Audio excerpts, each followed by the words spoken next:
예수님이 부활하셨다고 하셨을 때 많은 사람들이 믿지를 못했습니다. 일반 사람들이 못 믿은 거야 당연하다고 할 수 있겠죠. 그것은 이해할 수 있지만 예수님을 따랐던 제자들까지도 잘 못 믿는 것을 보면 우리는 예수님의 제자들이 한참 뒤떨어진 사람들이 아닌가 그렇게 생각해 볼 수 있습니다. 물론 부정은 못하겠지만 니고데모와 같이 학식이 있는 사람도 그런 인물도 예수님이 말씀하신 거듭남에 대해서 이해하는 것이 예수님, 제가 거듭나기 위해서는 내 어머니의 뱃속에 다시 한번 들어갔다 나와야 하는 겁니까? 이렇게 거듭남을 어머니의 뱃속에 들어갔다 다시 나와야 하는 것으로 이해한 것을 보면 부활에 대한 이해는 학식의 높고 낮음을 떠나서 당시의 사람들이 받아들이기에 굉장히 어려웠던 생각임을 미루어 짐작해 볼 수가 있습니다. 여기에는 당시의 정치, 종교, 문화적 상황도 한몫을 했습니다. 당시 이스라엘을 식민지로 지배하고 있었던 로마의 정치 이데올로기는 헬레니즘 문화를 이룬 헬라 철학이었습니다. 헬라 철학의 사상을 이루는 것들 중에 가장 중요한 것들 중에 하나가 무엇이냐면 바로 영지주의입니다. 영지주의는 영은 귀하고 몸은 천하다고 생각합니다. 그래서 우리의 몸은 천한 몸은 막 굴려도 괜찮다. 이렇게 생각하는 것이 영지주의입니다. 역사가들이 로마의 멸망은 외세, 즉 다른 나라의 침입이 아니라 스스로 멸망했다고 얘기를 하는데 이는 로마 시대 말기에 도덕적인 성적인 타락을 두고 하는 말입니다. 이와 같은 몸의 타락에 영지주의가 한몫을 하는 것입니다.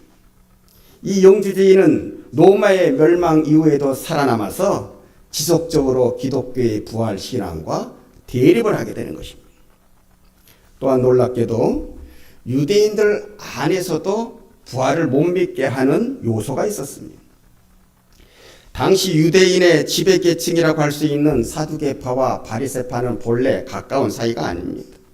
우리 예수님을 못 박기 위해서 십자가에 못 박기 위해서 서로가 힘을 합쳤기 때문에 우리가 보기에 그들이 굉장히 가까운 이전부터 가까운 사이였던 걸로 생각할 수 있지만 저들 사이에는 사실 물과 기름처럼 섞이지 못할 영적인 큰 차이가 있었습니다. 사도행전 23장 8절의 말씀에 보면 사두개인은 부활도 없고 천사도 없고 영도 없다 하나 바리새인들은 다 있다고 했다. 이렇게 기록해 놓고 있습니다. 정치, 종교적으로 영향력을 가진 이 두 계층이 부활에 대해서 영적인 세계에 대해서 이렇게 부딪히니 당시에 보통 사람들은 어느 쪽을 따라야 될지 사실은 어느 편에 서야 될지 부활을 믿어야 될지 안 믿어야 될지 상당히 어려운 상태에 있었다 이 말입니다. 그러나 성경은 곳곳에서 부활이 역사적인 사실임을 증거합니다. 첫째로 빈 무덤이 예수님 부활의 증거가 됩니다. 예수님이 이 세상에 오실 때에 가난하게 오셨고 또한 가난하게 사셨습니다. 마구간에 오셨고 30년 동안은 몫으로서 어머니와 동생들을 부양하며 사셨습니다. 이렇게 사신 예수님께서 평생 호사를 누리신 적이 두 번 있는데 하나는 나사로의 누이 마리아가 향유 옥합을 깨뜨려서 예수님의 발에다가 탁 부은 후에 자기의 머리로 그 발을 씻겨드릴 때였습니다. 다른 하나는 예수님께서 십자가에 돌아가신 후 무덤을 쓰는 과정에서 본의 아니게 호사 아닌 호사를 누리시게 됩니다. 이스라엘의 무덤은 말이죠. 크게 두 가지의 형태로 만들어집니다. 하나는 봉분, 우리식과 비슷합니다. 땅에 시신을 묻고 그 위에 무덤이라고 하는 것을 나타내기 위해서 이렇게 동그랗게 흙을 모아 쌓습니다. 이런 무덤은 이스라엘 사람들에게 있어서 주로 평민층이 사용하게 되는, 묻히게 되는 무덤입니다. 다른 하나는 봉군입니다. 자연적이든 인공적이든 그 아무 필요가 없습니다.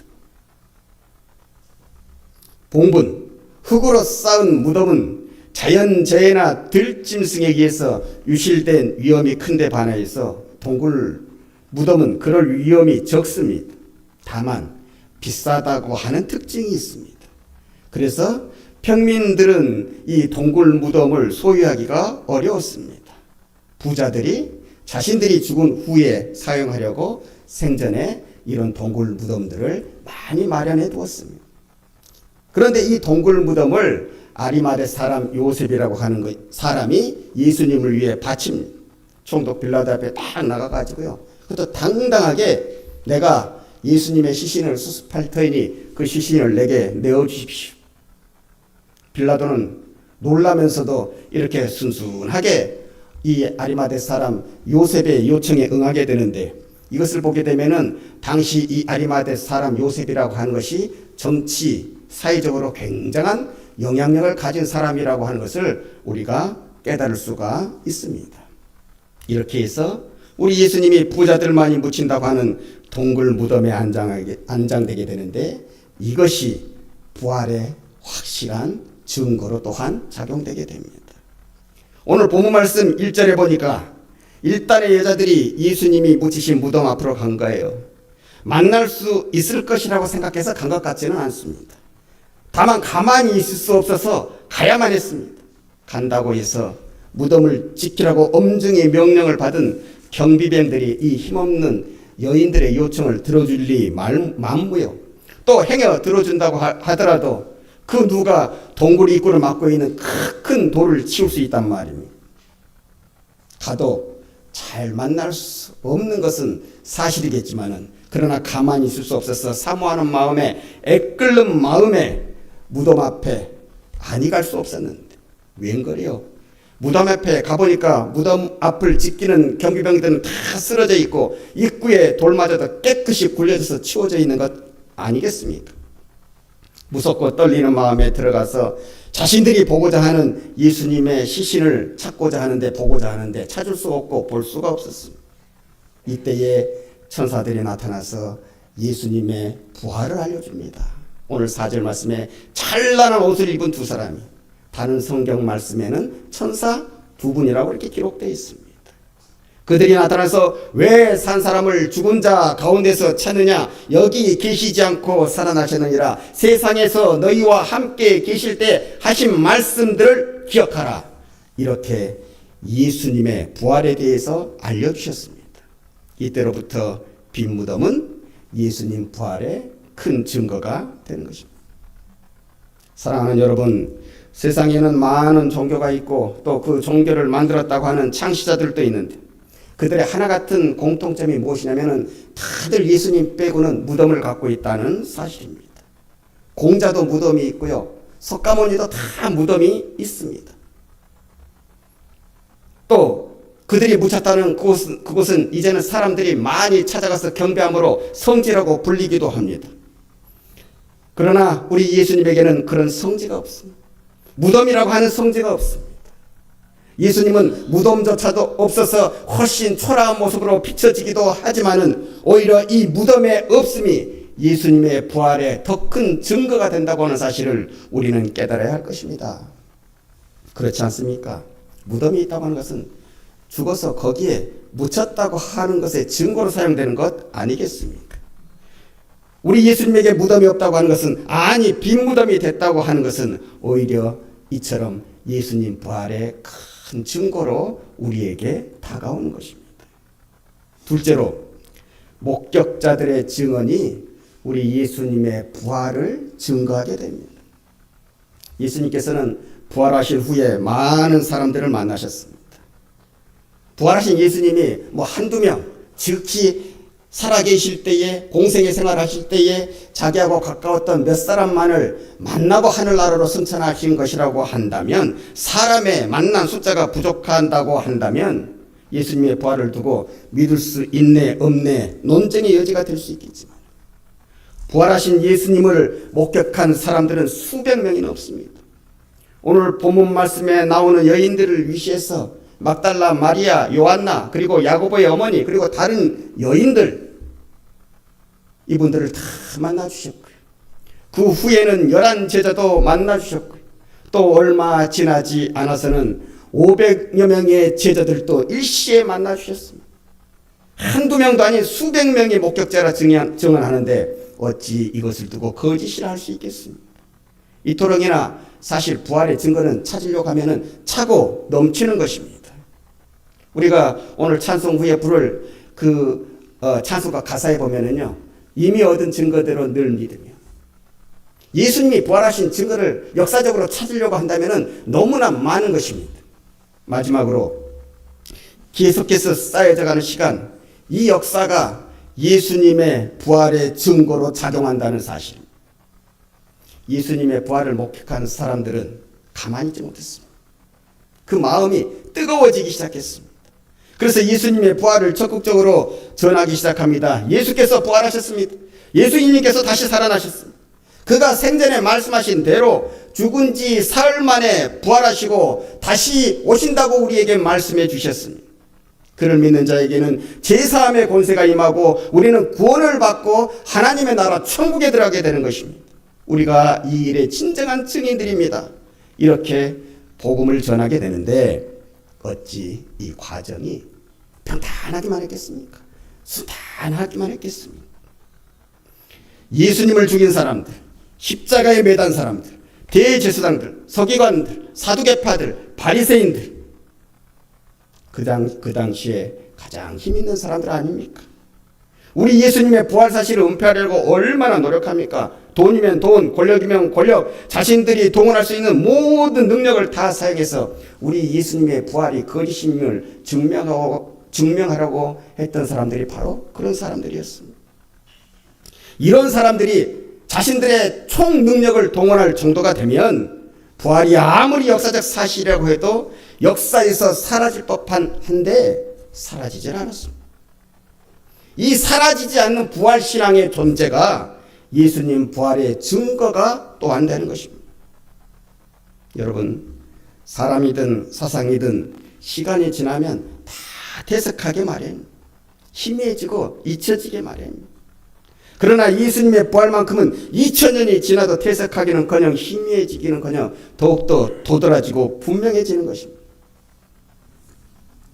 17세기의 프랑스의 수학자 파스칼이 자기 친구 무신론자와 이런 얘기를 나눕니다. 그 무신론자 친구가 어느 날 파스칼을 찾아와서 이렇게 얘기하는 거예요. 여보게, 파스칼, 자네 설마 예수가 부활했다는 사실은 아직도 믿고 있는 건 아니겠지?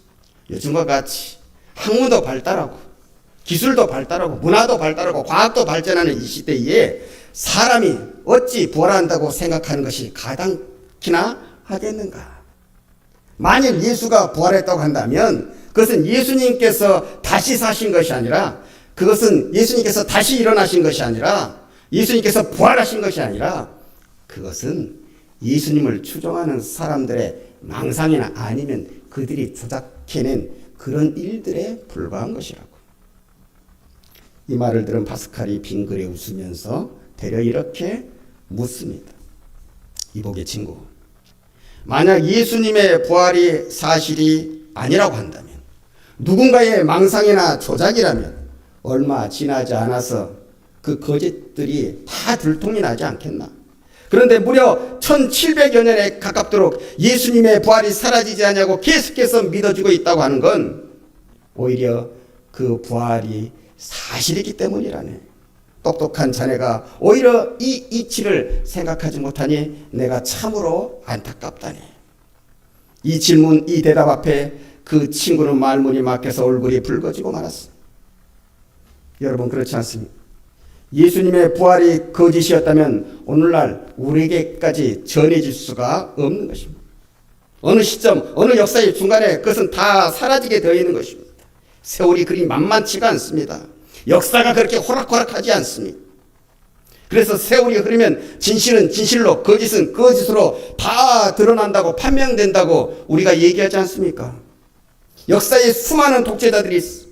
그 수많은 독재자들이 자신의 가진 권력으로 자신들이 저지른 수많은 악행들을 감추고자 숨기고자 했지만은 결국 시간이 흐르면서 다 백일화에 드러나고 마는 것을 우리가 역사의 교훈을 통하여서 보고 있지 않습니까? 부활이 역사적인 사건이기에 진실이기에 오늘날까지 우리에게 전해지고 있는 것입니다. 한 해 한 해 쌓여져가는 역사가, 그 역사 속에 아직도 면면히 살아 숨쉬는 그 부활신앙이 예수님 부활의 가장 큰 증거가 또한 되는 것입니다. 사랑하는 여러분, 사람 사는 가치가 어디 있습니까? 많은 사람들이 묻는 인생을 사는 의미가 어디에 있습니까? 바로 이 부활을 증언하는 데 있습니다. 예수님의 부활의 증인이 되는 데 있습니다. 부자로 살아도, 권력을 가지고 살아도, 건강하게 살아도, 장수하며 살아도 부활의 증인이 되지 못하면 아무런 의미가 없는 것입니다. 의미 없는 시간을 살아가는 것뿐입니다. 그래서 우리 주님이 말씀하십니다. 믿음이 없는 자가 되지 말고 믿음이 있는 자가 되라. 부활을 믿는 자가 되라, 이 말씀. 보고 믿는 자보다 보지 않고 믿는 자가 더 복이 있도다 말씀하셨습니다. 그리고 내가 말하는 이 부활의 소식을 내가 다시 오는 그날까지 전하는 사람으로 살아다오, 이렇게 우리에게 말씀하셨습니다. 이 세상을 살아가는 주어진 인생을 살아가는 우리 삶의 목적의 의미와 가치를 분명하게 설정해 주셨습니다. 마가복음 16장 15절 이하에 또 이르시되 너희는 온 천하에 다니며 만민에게 복음을 전파하라. 믿고 세례를 받는 사람은 구원을 얻을 것이요 믿지 아니하는 사람은 정죄를 받으리라. 믿는 자들에게는 이러한 표적이 따르리니 너희가 내 이름으로 귀신을 쫓아내며 새 방언을 말하며 뱀을 집으며 무슨 독을 마실지라도 해를 받지 아니하며 병든 자에게 손을 얹은즉 나으리라 하시더라. 제자들이 이 말씀을 믿고 밖에 나가서 두루 전파할세 주께서 함께 역사하사 그 따르는 표적으로 말씀을 확실히 증언하시니라 말씀하여 주셨습니다.